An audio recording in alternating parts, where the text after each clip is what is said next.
Assalamualaikum. Bersama lagi. Hai, Assalamualaikum. Selamat sejahtera. Terima kasih lagi bersama dengan Cikgu Aisyah. Alhamdulillah, kita tengok video yang seterusnya bersama saya. Hai, nama saya Luqman. Okey, kita bersama dengan adik Luqman hari ini. Adik Luqman sekarang darjah berapa ni adik? Sekarang ni darjah 6. Darjah 6. Jadi hari ni kita nak belajar apa? Hari ni kita nak belajar tingkatan 1, bab 1.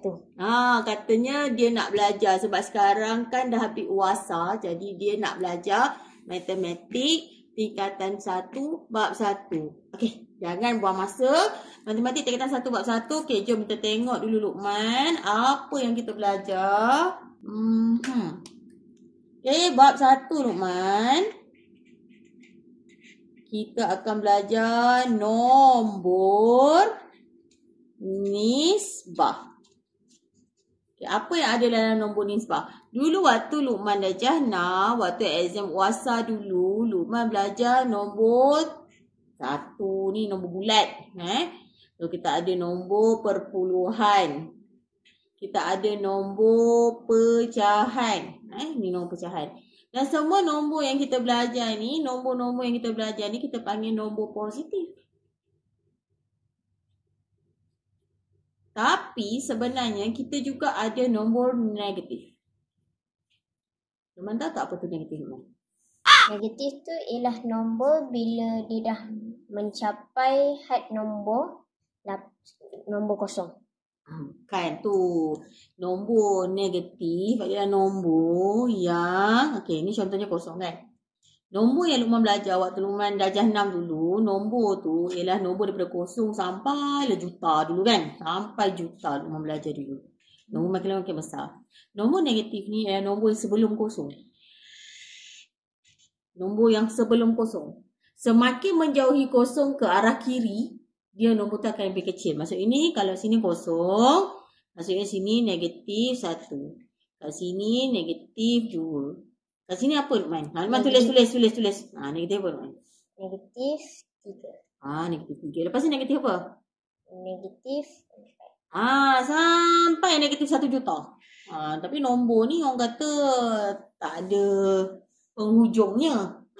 Ini makin lama maksudnya makin kecil lah nombor ni kalau makin ke sini. Makin jauh daripada kosong ke kiri, makin kecil. Semakin jauh nombor tu kosong dia ke kanan, semakin besar. Nak tanya Luqman, negatif 3 dengan negatif 1, mana yang lagi kecil? Negatif 3. Negatif 3 lebih kecil dari negatif 1. Kenapa Luqman kata negatif 3 lebih kecil dari negatif 1? Kerana negatif 3 menolak lagi jauh, lagi sedikit. Bukanlah Luqman susun ayat, ya Allah. Dia menjauhi nilai kosong ke kiri. Banding yang negatif 1 ni, dia dekat dengan kosong. Nampak? Negatif 3 ni, dia lebih ke kiri. Menjauhi daripada kosong. Sebab tu kita nampak negatif 3 ni lebih kecil daripada negatif 1. Walaupun dia nombor 3. Walaupun dia nombor 3, ini nombor 1. Sebab dulu kita belajar, kalau sini kan, ini nombor 1, nombor 2, nombor 3, nombor 4 dan seterusnya. Okey, 1 dengan 3. Kita ingat 1 dan 3. 1 dan 3. Nombor mana lebih besar? Nombor 3. Ya, kenapa awak kata nombor 3 lebih besar daripada nombor 1? Kerana lagi menaik nombornya lagi besar dia punya nilai. Dia punya nilai. Yelah, sebab dia makin jauh daripada nombor kosong. Menaik tu maksudnya dia ke kanan. Jadi Luqman dah kenal lah. Waktu Luqman sekolah rendah dulu, Luqman hanya belajar semua nombor-nombor yang orang belajar ni semua duduk dekat belah kanan ni je. Itu nombor positif.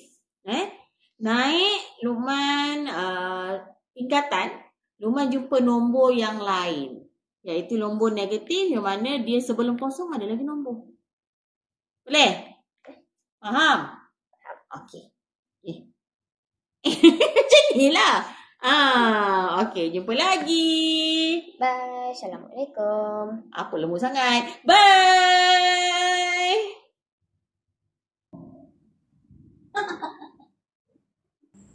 Cikgu Aisyah Channel.